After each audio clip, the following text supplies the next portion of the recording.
Inaasahan na magiging operational na sa susunod na taon ang modernization projects ng National Food Authority. Kabilang dito ang rehabilitasyon sa kanilang mga warehouse, pagpapatayo ng bagong rice mills at pag-upgrade ng kanilang drying facilities. Ito po ay sa ilalim ng kanilang 10 billion peso modernization program na inaasahang magpapaigting pa sa kanilang operasyon.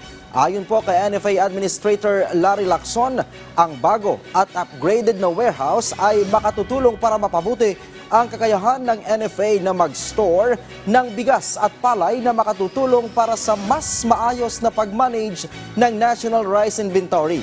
Lubos na mano-manong makatutulong sa kabuhayan at kita ng mga magsasaka ang pagpapatayo ng mga rice mills, dryers at silos na dahil mapapabilis pa nito ang post-harvest processing. Samantala, nagsimula na din ang pagsasaayos sa kanilang mga warehouse tulad na lamang sa Malolos, Bulacan na kayang maglaman ng 120,000 na sako ng bigas na may timbang na 50 kilos pagdating ng peak ng harvest season sa Abril. Sa kabila ng mga pagbabagong ito, binigyan din ni Lacson na kailangan pa ring magpatupad ng regulatory reforms sa kanilang tanggapan para sa epektibong pag-manage ng rice buffer stock ng bansa.